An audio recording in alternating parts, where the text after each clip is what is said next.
so proud to be Haitian because just everything about being Haitian is just awesome. You know, everyone know about the history of Haiti, first Black independent country in 1804. Understanding the history of Haiti, Haitian people, you can't help but be proud of the accomplishment that have happened. Haitian Americans have done really well in the past few years. There's still a lot more work to be done. Only about 20% of us actually have a bachelor's degree. I understand firsthand some of the challenges that Haitian American students, graduates, and professionals have faced. Some of them have overcome incredible adversity. Both immigrated or asylum seekers or refugees. There are not that many Haitian-focused scholarships, but like any other award, the NAAHP Leadership Award is providing recognition for one's hard work. As we know, college is expensive, so this scholarship fund provides the chance for a brighter future. It felt like the universe was speaking, like I needed the money, I was intrigued, people were telling me to apply. Going to college or graduate school can be very, very expensive. So donating to a scholarship like this would help that expense be more manageable. Future generation of leaders, scholars, entrepreneurs, young adults that are trying to make something of their lives. They are rock stars. They just need the help, and they need us to help them accomplish it. There's like this Haitian proverb that says, "Meilleur pied palu," many hands make the load lighter. Log in and you can donate $10, $25, $50. It makes me think of the Malcolm X quote that education is our passport to the future, for tomorrow belongs to those who prepare for it today. It makes me happy to know that our organization is contributing to that goal, preparing others for the future.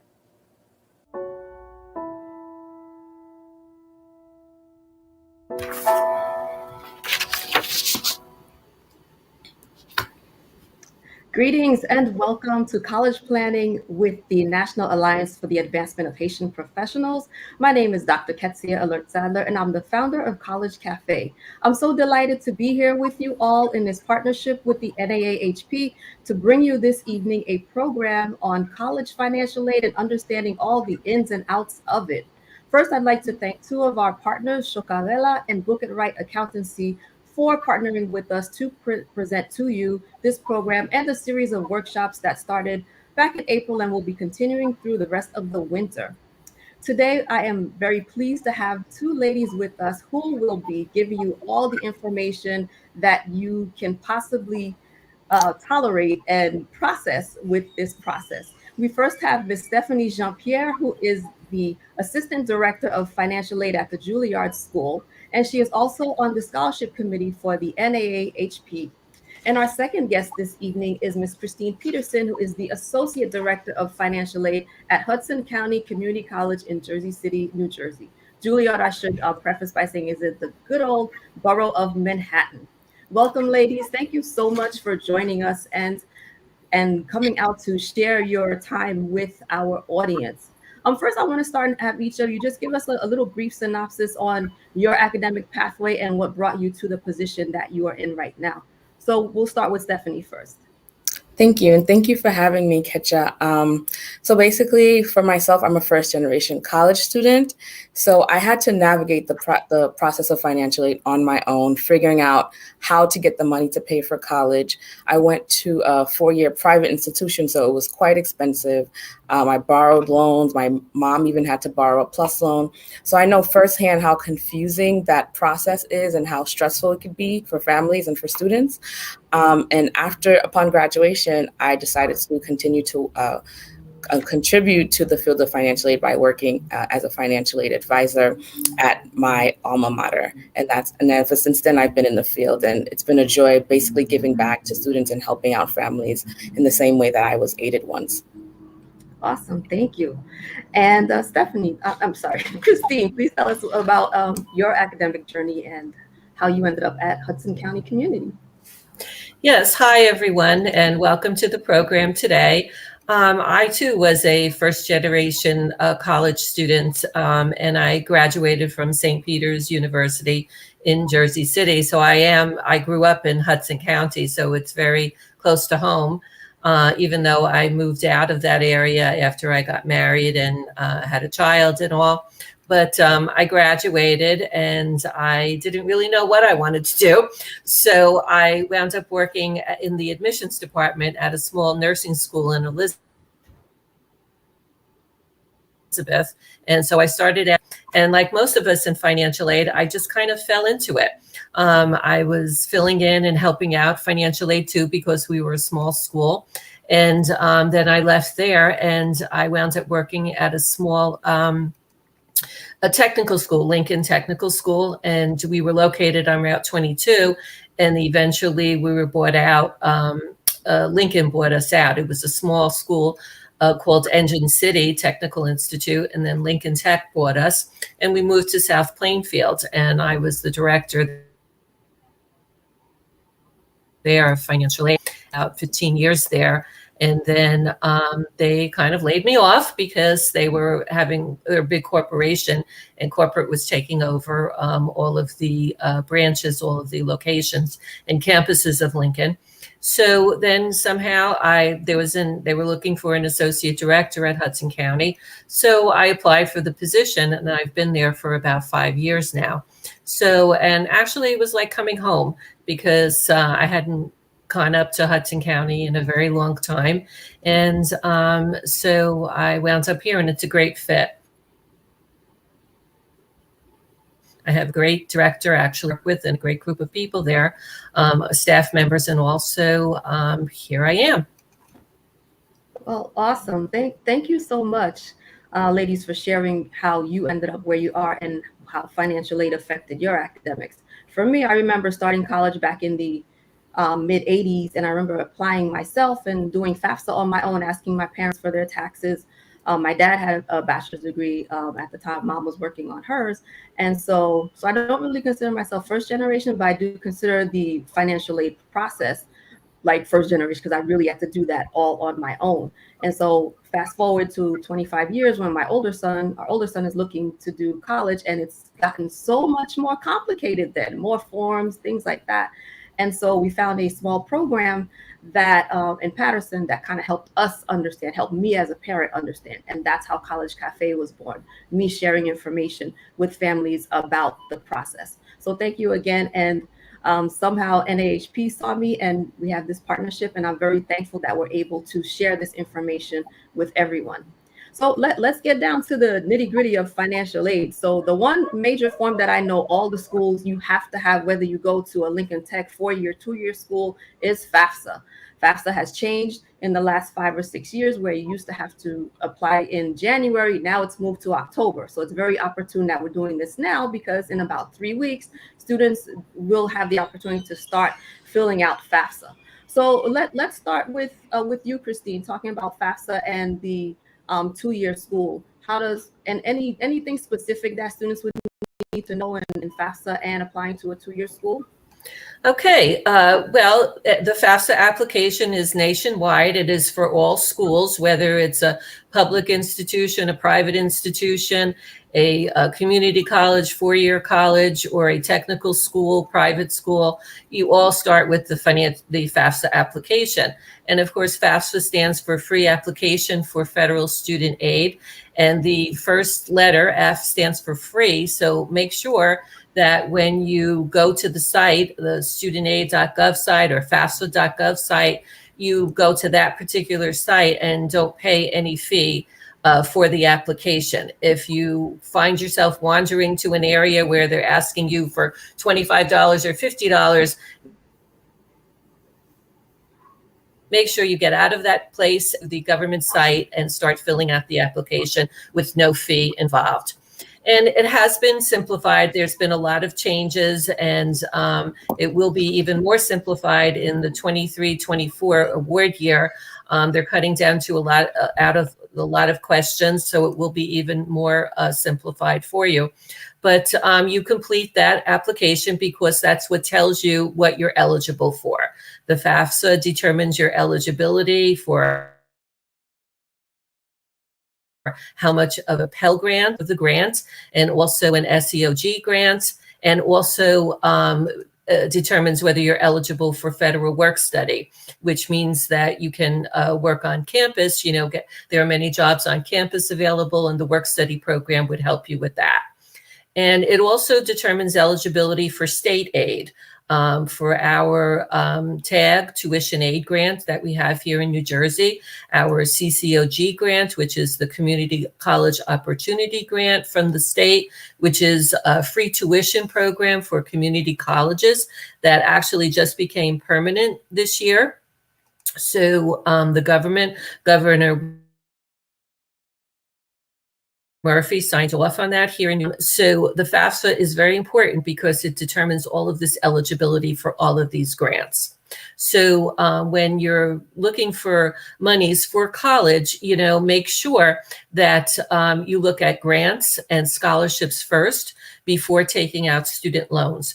And with the free tuition program, or even the cost of college is relatively low at a community college. And if you're unsure what direction you would like to go to, when you complete your education, community college is a great place to start because of the low tuition and with the free tuition program. So that's your, also if you're a dreamer, if you don't have citizenship status, there is a New Jersey Dreamers application that you can complete, which would help determine what state aid you're eligible for. So that's an also important piece of it. So that's how you get started. And also you should look at scholarships. At Hudson Community College, we have the Foundation and Government Scholarship there that's given by the college, but there are also many scholarships out there available, and a lot of them go unused because many people don't apply. They don't think they're going to be eligible. But there are also not only our site to go to at Hudson, but there's FindAid or FastWeb or any of the many, many scholarships. And I know on my site, we have the listing of other scholarships that are available. You can go to their sites. If you go to FindAid or just scholarships.com, they help narrow the search for scholarships by putting in information you plan to study or what kind of college you want to go to. It helps narrow the search because there are so many scholarships out there for you. So, so that's how you get started with financial aid. And, just make sure that you fill out the FAFSA to determine your eligibility. Okay. Okay, thank you. So Stephanie, can you give us perspective looking at a private school? How does FAFSA differ at that type of institution? Yeah, I think Christine touched really on everything in regards to FAFSA. Like she mentioned, no matter what school you go to, whether it be a private 4-year or 2-year school or community college, it's still the same process. You have to start with the FAFSA. And something to emphasize is that it is a free application. Over the years, I've met students who would come to our office and say, hey, I paid for my FAFSA. How come you guys didn't receive it? Well, it's because you paid to somewhere. We don't know where your information went. It's not with the federal government. So it's important that when you are completing the FAFSA, that you do it on the government websites. So it's the same process. You start on fafsa.gov. And once you complete that information, it goes directly to the school. We like to encourage students to do the FAFSA as soon as possible, as early as possible, because some schools, they award scholarships and aid on a first come, first served basis. So the earlier and the sooner that you complete your financial aid application, the higher your chances are of getting a really good scholarship based on your need and merit. So it's very important to do that. In regards to scholarships, some schools do require you to do the FAFSA by a certain deadline. So keeping in mind what deadlines, they might differ from school to school. Even if it is a 4-year school or a 2-year school, some schools might have a December deadline. Some schools have a March 1st deadline. So keeping in mind to double check when you are applying to schools that you check what their deadlines are for the aid, because there might be institutional grants and scholarships that you qualify for, but because you applied for your FAFSA a little bit later than that deadline, you might miss out on those kind of institutional aids and grants. So it's important to do that. For outside scholarships, FinAid, like Christine mentioned, it's a really good database system for scholarship searches, scholarships.com. I also recommend students to look at their local organizations if they're part of a religious group, or let's say there's a nonprofit in their local neighborhood that they can reach out to if they have any scholarships. Sometimes even your parents' job or place of occupation, they have scholarships for the students. So it's important to look into those kind of things. If your parent is part of a union, maybe they might have scholarship options for the beneficiary. So it's important to look into those kind of resources. Last but not least, I say always go on Google and just do a Google search. If there's something that's unique to you, there's probably a scholarship out there that you could qualify for left-handed people. If you're tall, like I came across a foundation that's for men and women. If a woman is 5'10" or taller, you qualify to apply for this particular scholarship. So there's a lot of things that are out there. So anything that's unique to you, I recommend going online and just doing a search, and you'll be surprised what you can find out there. So in addition to the federal aid, you can find a ton of outside resources as well to help cover the cost of your tuition and fees. Okay, thank you. So I know, being at a private institution, you also use the CSS profile. Can you talk a little bit about that, please? Yes. So the CSS profile is similar to the FAFSA, but it differs in that it asks for a lot more information. So it digs a little bit deeper. So that could be a good thing and a bad thing. But most of these schools that use the CSS profile, they do it so they can gauge the financial situation of the family better, so that they can award need-based and merit-based aid. So if they do have a large scholarship pool, they don't just want to give it to everyone. If it is a need-based scholarship, they want to make sure that they're giving it to their neediest students. So it'll dig a little bit deeper into their assets, into who's in college, how much the tuition is for the other siblings that are in college, dig a little bit deeper into the household size. And if there's any special circumstances, the CSS gives you the ability to talk about that. Whereas the FAFSA, it does not. It's just your tax information. The CSS profile does go a little bit deeper into your assets and other financial circumstances. And that one is not free. Yeah, it is not free. So the first report that you submit is $25 for the first school. For any additional schools that you need to send the report to is $16. So it can add up if you're applying to a bunch of schools. If you do apply to 10 schools or more that require the CSS profile, it does add up. Yes. Absolutely. So I'm going to throw out a question that I know probably a lot of people are having. A lot of times people will say, well, we make too much money, so I'm not even going to fill out FAFSA or the CSS profile. So what would you say to a family who has that opinion? I would tell them to apply anyway. You'll be surprised. Some filings think they make too much, but because of their income and household size, they might qualify for something, whether it be, even if it's a small amount of Pell Grant or even a subsidized loan, even though we know we want to stay away from the loans. But you'll be surprised that there might be institutional aid, even if you're not going to get any federal aid, there might be institutional aid that a student could qualify for. But if they don't complete the FAFSA, then you won't be eligible for those things. Christine, is that the case also at Hudson Community? Yes, it is. We always urge everybody to apply for financial aid because they never know. They always say, oh, my parents need too much money, or it's not for me, but it's really for everyone.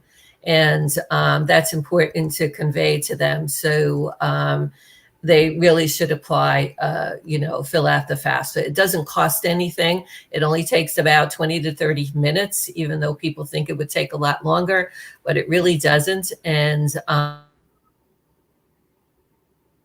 it's easy, it's free, and see what we could do to help you, because we, really try to help students, and we really try to discourage people, like Stephanie said, to not taking out student loans. And if you're at a community college, there really is a good possibility you wouldn't have to take out any loans at all. And that's a good thing, because we know when they transfer to a four-year college, yes, the tuition goes up, and, it's costs a little bit more money. And also the fees that are involved, like for our nursing program or culinary, lots of extra fees, that's involved there, clinical fees and baking and cooking fees that are involved that do add up after a while.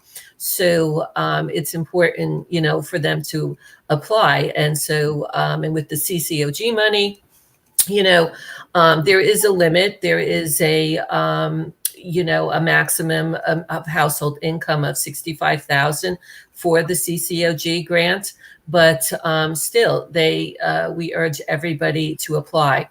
And also, they should remember too that there's a 600% for the Pell grant that's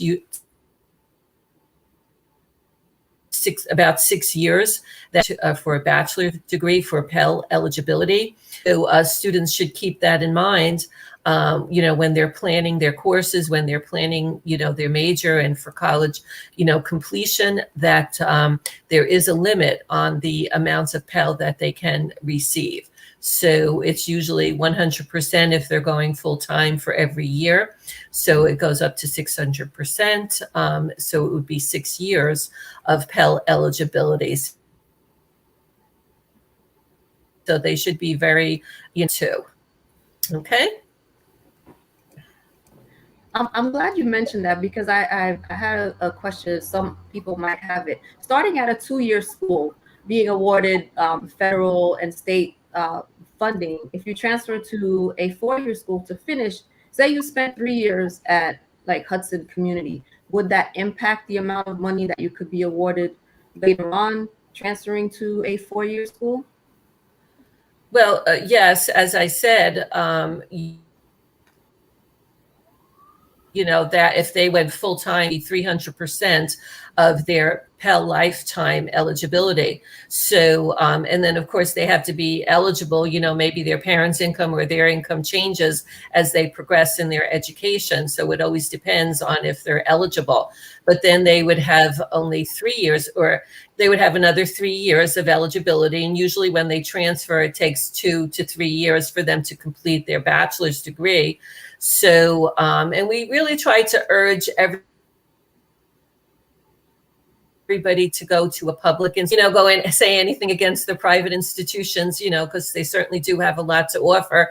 But if they went on to a public institution, like at a community college, we have transfer credits. All of the courses that they've taken, with us will transfer into what we call an upper division program, when they go on for their bachelor's degree. So to make sure that what they're taking with us, is not wasted, that, it will go transfer into a 4-year college.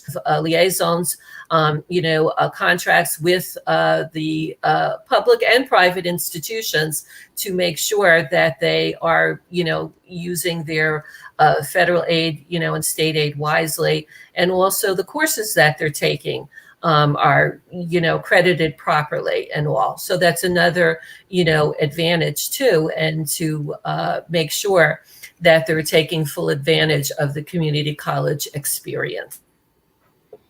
Okay, thank you. So we talked about Fafsa, Css Profile. Are there any forms that students may have to fill out to get financial aid specifically from the schools? Stephanie, does Juilliard have any additional forms sometimes that students would have to fill out? No, there wouldn't be any additional forms, but I am familiar with some schools who might ask for a supplemental application for any kind of institutional aid that they might offer. But we do not have anything else other than the Fafsa and the Css Profile. Okay, same thing. Christine? We don't have any to fill out, but they may have to, if they're selected for verification. Well, this year is really good because for the 21-22 year, verification has been suspended except for the V4, what we call, or the identity and statement of educational purpose that they still have to verify. But all other documents are basically waived. But, that may not extend, until the next year and years to come. So sometimes we might documents such as their tax return or a verification of household, or for, even though selective service is going to be suspended on the federal application, the state aid is still asking for males to register for selective service. So they have to verify that, or they might have to verify their citizenship, permanent residency, or U.S. citizenship. So those are some other documents that we might be asking them to complete. Funds can be dispersed until their file is complete with all documents. And I'd like to add, I'm sorry, for New York State aid, there is an additional application for New York residents who attend a New York State school. They might qualify for the grant and scholarship aid that New York State offers. And for that, there is an additional application. It's the New York State TAP application. And currently, New York has an Excelsior scholarship program in which they pay the full tuition and fees if you attend a SUNY or a CUNY, with the stipulation that you have to continue to reside in New York for that same amount of years that you went to school here. But those programs, they are an additional application, but that's only if you're a New York State resident attending a New York State school.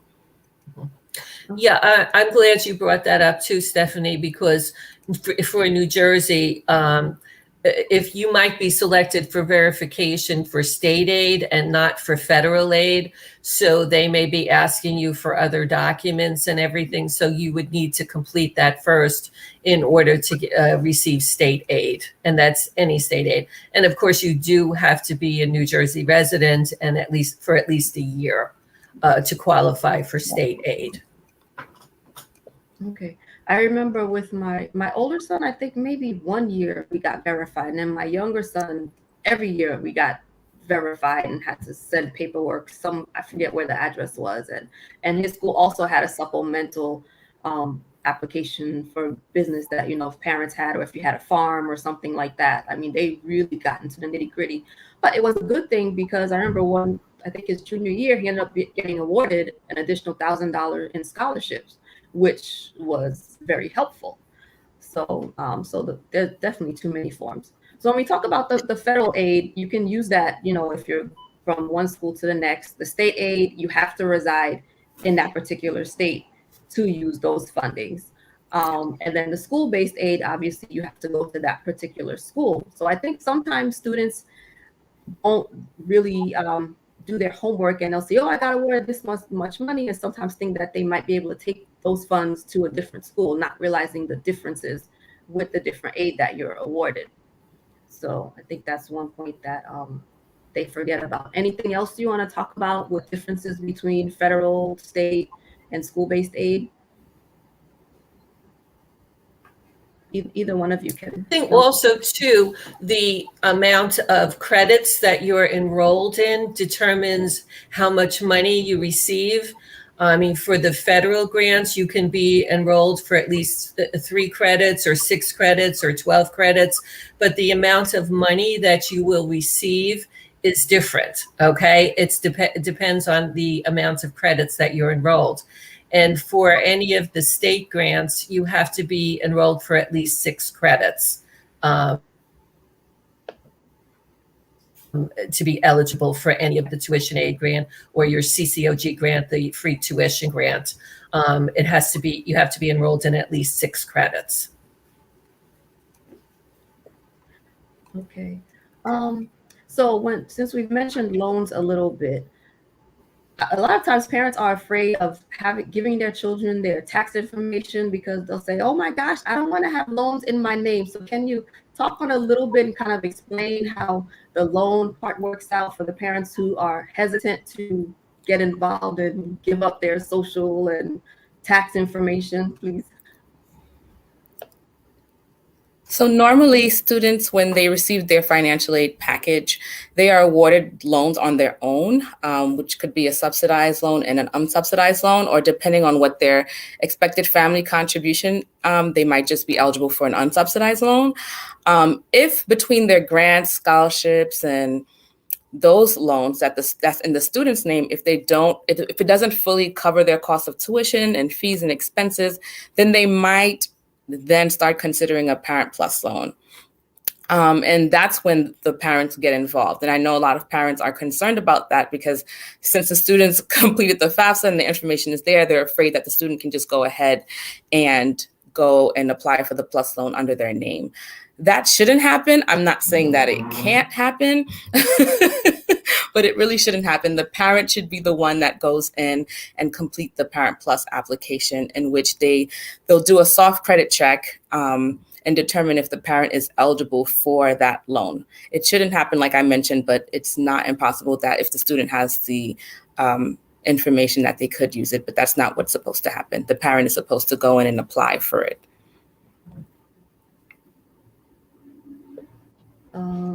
Yeah, and the student loans, the student is eligible for a subsidized and an unsubsidized loan just by filing the Fafsa application, but the parent has to apply for the plus loan. And as Stephanie said, they have to be a credit-worthy borrower in order to be eligible for a plus loan. Students should be aware of the difference between a subsidized and unsubsidized loan. A subsidized loan, the federal government pays the interest on that while the student is in school. For the unsubsidized loan, the interest accrues while they're in school. So that's why, as Stephanie mentioned, if you're recommending that students take out loans, try to just stick with the subsidized loans, because that interest can really grow while they're in school. Absolutely. Like I said, that's why College Cafe was born, so that parents can understand the process and not have to take out those Parent Plus loans. Too often I meet parents in April and they're like, I have to take out $20,000 next year for school. And it's crazy to do that the first year when there's 3 more years of undergrad, and then oh yeah, my child wants to go on to med school or law school or whatever. So that's way too much money to start taking out already. So I want to shift gears a little bit and talk about independent versus dependent students. Are you seeing that a lot? And yes, no, or what is the difference? How do you even qualify to become independent, if that's even possible? So Stephanie, you can. Hello? Oh, I didn't hear if you finished. So yeah, so when the student completes a FAFSA application, it will determine whether or not they're independent or dependent based on a list of questions.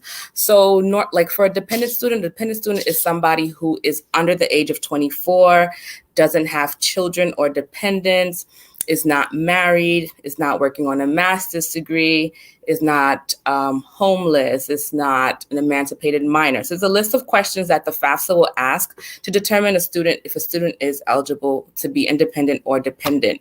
So on the flip side, an independent student would be somebody who is over the age of 24, or it could be somebody who is married, or it could be someone who has a child dependent, an emancipated minor, someone who's at the risk of homelessness could be considered independent. So it depends on those certain criteria that the FAFSA has set out, and those questions are on the FAFSA. We see a mix of students. Majority of our students are dependent, but then we do see some independent students as well who are eligible for financial aid. Christine, I'm not sure if you were trying to say something. I have to unmute myself and I'm talking to myself. No, I think you explained the independent and dependency status well. You gave a lot of good information. I was just looking at the questions in the chat here. Did you want to address them, or do you need us to say anything more? If you have anything else on what we just talked about, but we can definitely answer question number 1 because it is relevant to what we have been talking about. So that's asking if the traditional financial aid process can cover vocational education or schooling. Yes, it does, because I worked for it was a private school, Lincoln, but it was also, we have like Ocean County VOTEC, or for a nursing program and all, and they're eligible for federal funding. Some of them might not be eligible for state funding, okay? But I know for federal funding, they are. Okay, and that's usually what I tell families, that you have to fill out FAFSA wherever, whatever school whatever your career path is, you'll have to do FAFSA. You can't get away from FAFSA.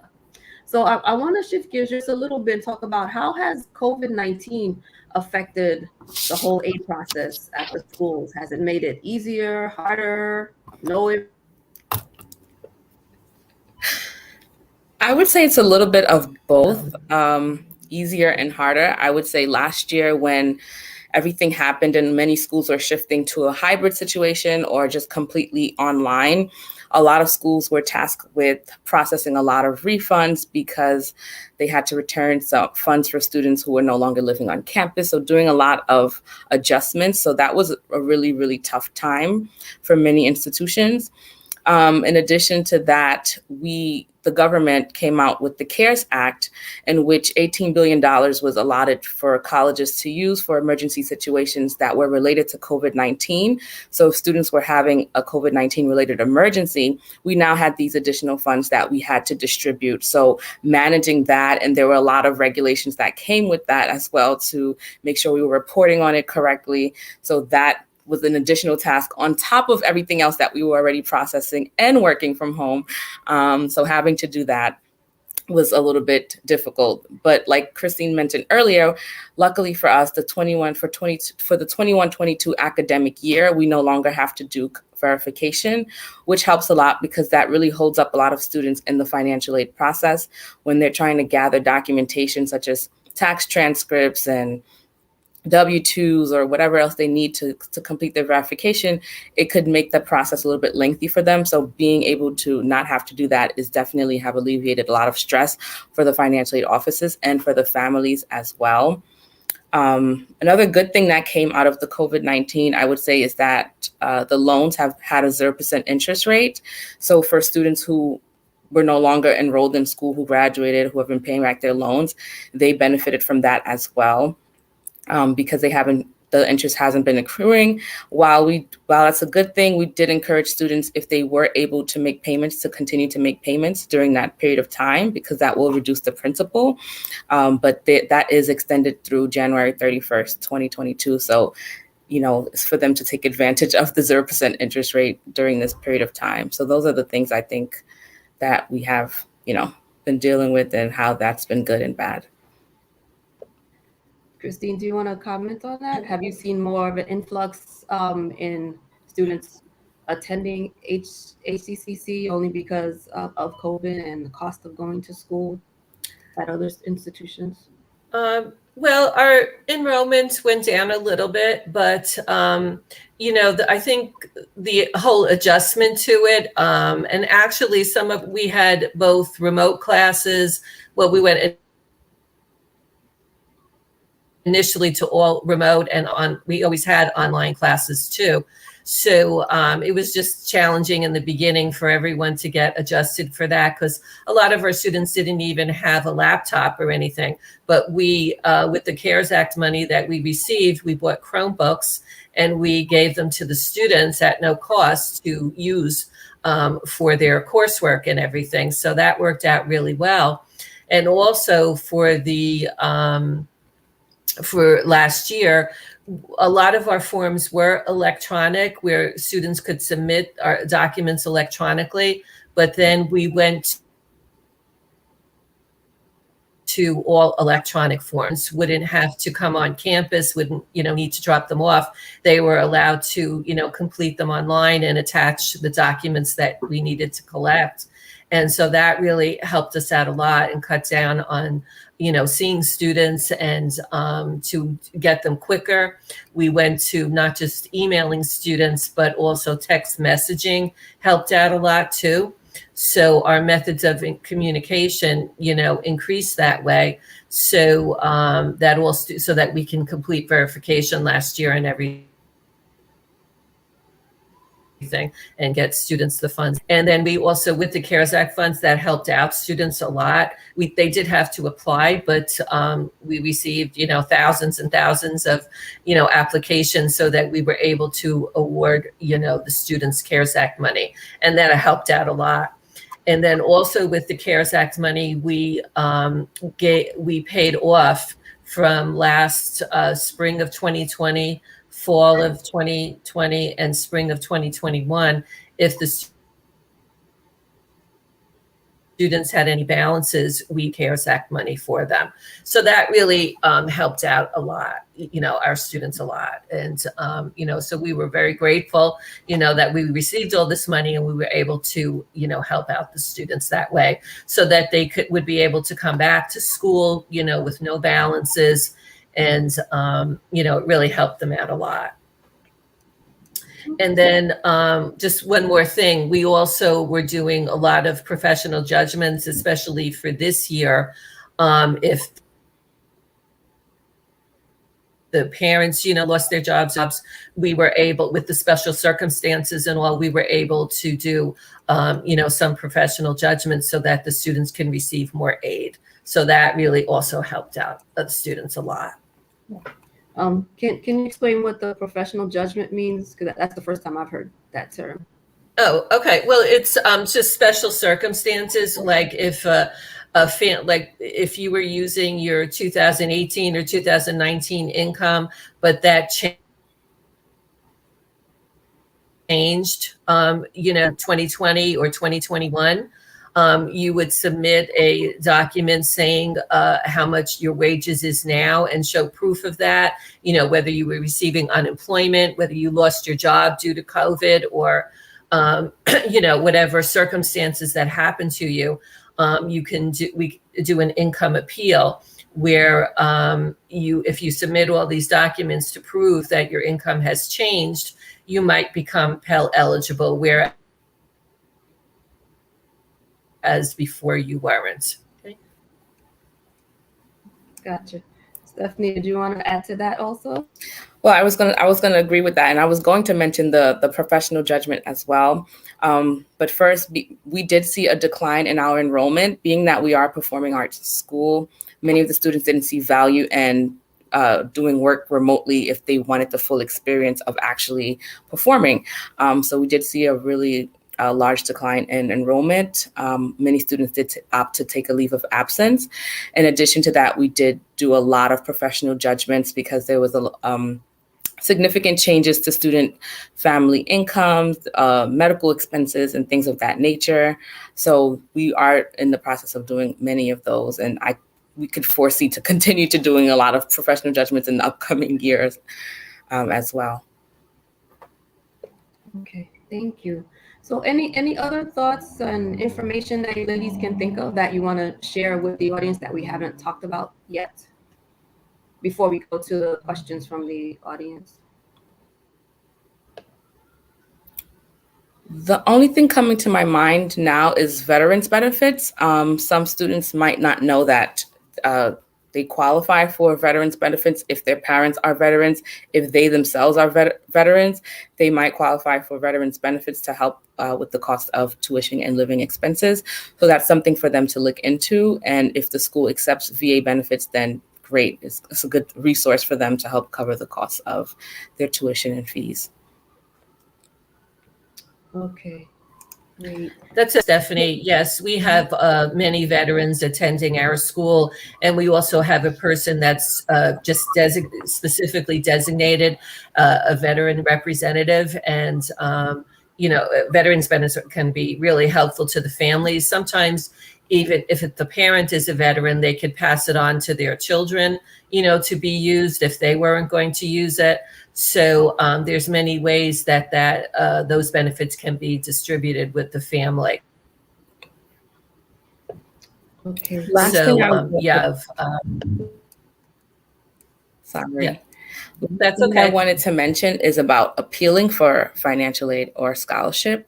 So once a student receives their financial aid package, let's say they're getting a scholarship that's not going to make things feasible for the family for them to attend the school, and they really want to attend the school, I recommend for them to reach out to the school's financial aid office and see if there's any way for them to appeal for more scholarship or institutional grants or whatever is available.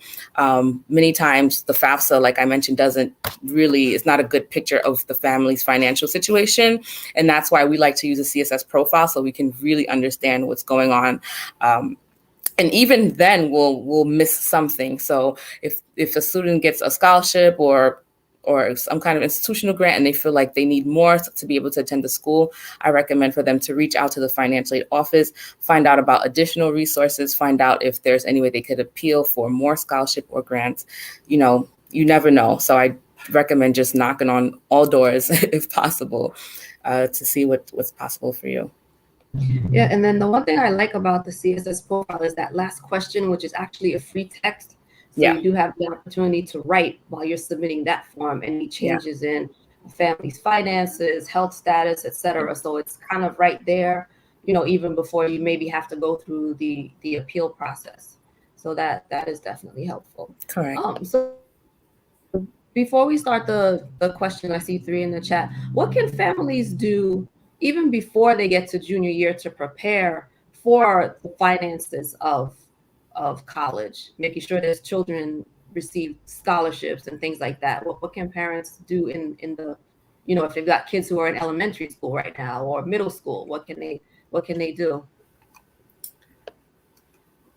Well, I would suggest too, they might look into a 529 plan. It might be a little bit late, but while they're in elementary school, or actually when they're first born, look into your 529 plans, because that's an excellent way to fund your education. And also, if you have that or have the grandparents do it, you know, just a suggestion, but also sometimes they offer a scholarship too. If you open to 522, that's another way to fund the child's education. And also, don't be afraid of the FAFSA. I've heard a lot of people just say, oh, you know, I'm afraid to fill it out or afraid to give this information. It's just a form, you know, and it's a very simplified form. And if it's going to help, you know, get money for your child, just fill it out. We don't share any information with any other government agency like immigration, citizenship, anything like do that. So it's just, you know, familiarize yourself with it. There's worksheets available that explain each one of the questions. So just sit down and familiarize yourself with it so that it doesn't seem so scary to you. Thank you. All right, so we'll go to the questions. There's a second one. Exactly sure. They're asking about, well, you can see it there, how a small amount of FAFSA can cover a private nursing school program, or if a person already had loans from undergrad.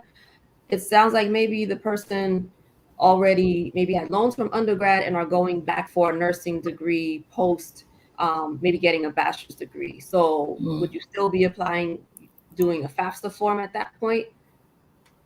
Yes, you would. To qualify for any sort of financial aid, you have to start at the FAFSA, no matter what. Even if the person has a previous undergraduate degree, like they mentioned here, if that's the case, it's possible then that they won't have any Pell eligibility if they maxed it out already.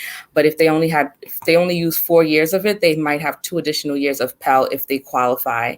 So they have to start at the FAFSA. The first part of the question, how the small amount of FAFSA can cover for a private nursing school program, it might not. I guess they're asking like, how could the aid from the FAFSA cover for a nursing school program? So it's possible that between the Pell and grants that it might not cover the full tuition, and then you might have to consider the loans at that point. And as always, look into outside scholarships and outside grants. Apply for anything that you can find out there that is free, that you don't have to repay. Okay, thank you. Okay, there's another question asking about divorced parents and reporting income. How do we do that on FAFSA and CSS Profile?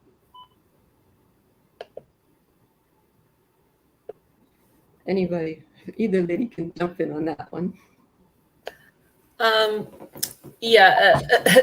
Sometimes it's difficult to figure this out. Yes, I agree. But it's usually you put only if their parents are divorced and they haven't remarried anybody else, then you just put down one parent's income. And it's usually the one that is sometimes it's who they reside with or who they have more than 50% of their support. that they're receiving from which parent. That's usually the way it goes. But there's so many scenarios there. It's really best, what I suggest is to speak to a representative from the school that they're planning to attend and explain their situation, and then they would be able to give guidance.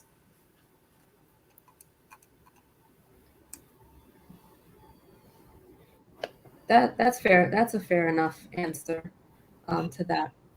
The next question is asking, the person has a 529 for their child. So does that report have to be, does that information have to be reported on the financial aid forms?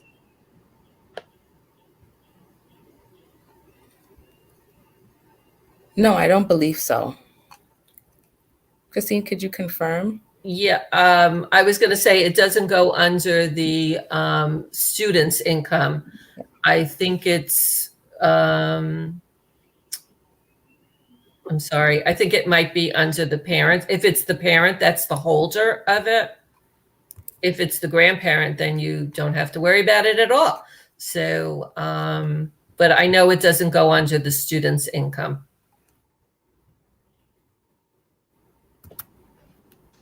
Okay.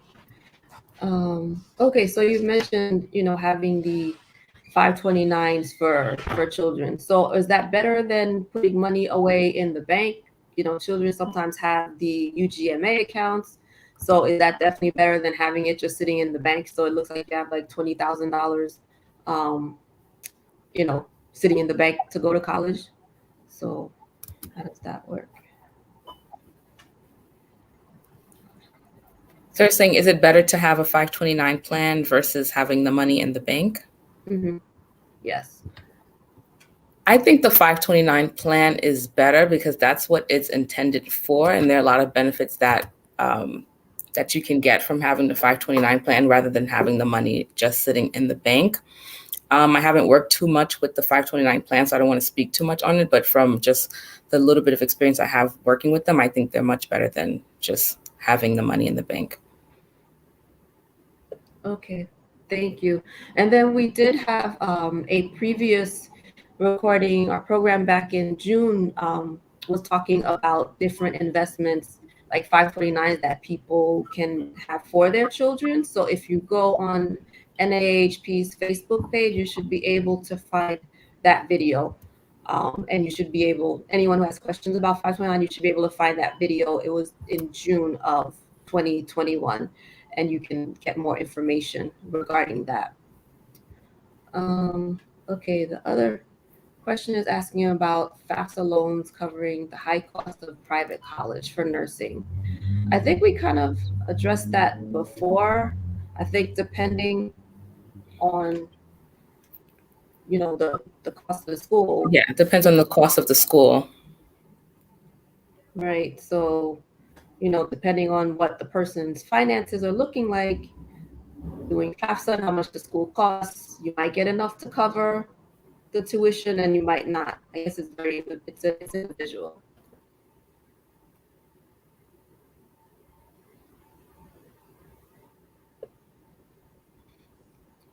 Okay, do you ladies have any other questions you can, or information, advice you can have for to give to our audience on this process? Don't miss the deadlines and apply early as possible. And, even if you think you don't qualify, apply anyway, because like I mentioned, there might be other things that the institution offers that you could qualify for. And if you don't have the application on file, then they can't consider you for that. So apply early, apply anyway. Yeah, take advantage. Yeah, and sometimes the state has certain deadlines that are different than the college that you're attending deadlines. So because the state has very specific ones, I know in New Jersey it does, and even for when you can apply for the FAFSA and everything, they have a deadline for that. So it's important, as Stephanie said, to pay attention to those. I don't want to miss out on any funding. Oh, absolutely. I remember when my older son was applying into college, so he went through college from 2009 to 2013. I remember always stressing, in February, wanting to get the taxes done early because back then, Fafsa, you couldn't file them until January 1st. And then with the younger son who went to college from 2013 to 2017, I think halfway they switched it to October 1st. So it was a little less stressful, but I always made sure that I got the forms in on time early because we needed funding. So and I also I filled out the forms as well because it was so much more complicated because I felt that I as a parent was going to have to pay while they're off at school studying and doing whatever, even though bills came in their name. Dad and I were the ones paying for it. So I made sure that all that stuff was in on time so that I didn't have to deal with Parent Plus or whatever. So thankfully we were able to get decent packages for the boys. And like I said, with College Cafe, our goal is helping families learn about the whole process and how to make college affordable for you. So we'll put our emails are going to be up on the screen in a little bit if anyone has any other questions later on. My email is there. If anyone wants to join the mailing list, you'll be made aware of the programs that we're doing with NAAHP, any scholarships that become available. Scholarships are year round. I think sometimes families they think that there's only a certain time of year, like from, during application time or January to June, but year round from January 1st to December 31st, there is always an application available. What I've noticed is that some of the local organizations, like the sororities and fraternities, usually January to March is their application period, and they're awarding them towards April or May. But then, like I said, other organizations all year, your churches, the Rotary clubs, you name it, every local organization has something. So definitely take advantage of those. And I believe in a little bit we should probably see Christine's email is there, and then we'll see Stephanie's email as well for anyone who might have any questions that you'd like to ask them later on. Because the thing is, you'd much rather ask the questions now than to not answer them or wait until it's too late, because there are deadlines for getting your paperwork in. Even something, I guess, for the appeal process, are there deadlines for those, or can a person do that whenever? You can usually do it whenever, but you might want to check with your financial aid office at your school. There might be deadlines, but for us, they can appeal at whatever time if we have funds available and we're able to respond to their request. We'll do it, but otherwise, we might have to hold it off until we do have funds available. Okay, and like the ladies have said, you want to get your applications in early, on time. You should do it as soon as possible. So this way you'll know how much award you'll get if the appeal worked and how much more that you will be receiving. So you could plan ahead for your funds. Absolutely. Okay, so I do not see any more questions in the audience. So with that, I want to say thank you to Miss Stephanie Jean-Pierre from Juilliard and Miss Christine Petersen from Hudson County Community College for sharing their time with us with their invaluable information. Families, we want to make sure that you get the funding that you need. Don't be afraid to ask the questions. Parents, don't be afraid to give your information, because you will benefit from it. Don't assume that you won't get aid because you make too much money. Please ask the questions. And it looks like we have one more question coming up. So as soon as so the student completing FAFSA and the parent completing a FAFSA form. Ladies, can you comment on how the filing process works, completing process? Well, the student is completing, whoever is the student is completing the FAFSA. If the student is dependent, then they need the parent's information, and it all goes on one form, okay? The same thing with the parent. If it's the parent that's going to school and not the student, then the parent completes their own form. Okay. Now, relating to that also, even prior to actually filling out FAFSA, you do have to create your own FSA ID, and the parents also have to have their own ID as well, which is almost like an electronic signature. And you use the same FSA ID for all 4 years that the student would be in school. So I remember when my boys were in college, I actually had a financial aid folder, and when that time came, I would pull out the folder so that when I was filling out the form, I had that information. So I wasn't trying to remember, what the ID was, because it's complicated and really annoying if you forget and have to try to remember and go in and do that forget password thing. So write it down. You will definitely save yourself a lot of anxiety if you write it down.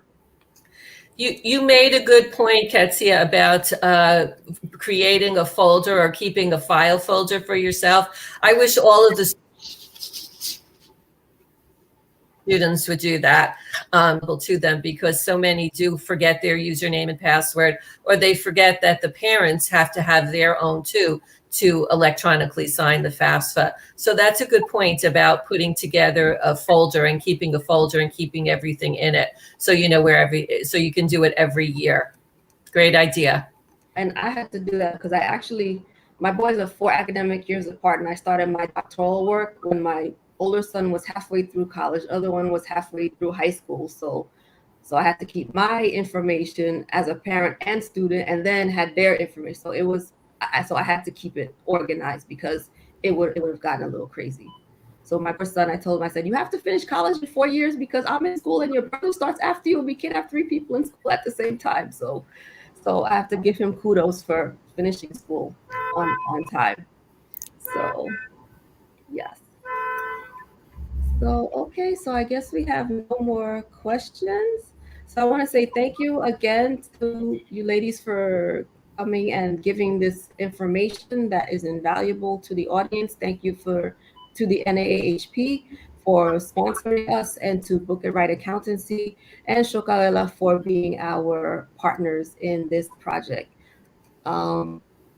So thank you again to everyone for coming, and we hope you have a great night, and please stay in touch so we can keep you in the loop with everything important about college planning. Thank you so much, and take care. Okay, thank you, Ketsia. It's a pleasure to be here. Thank you. Pleasure. Thank you, ladies. Bye.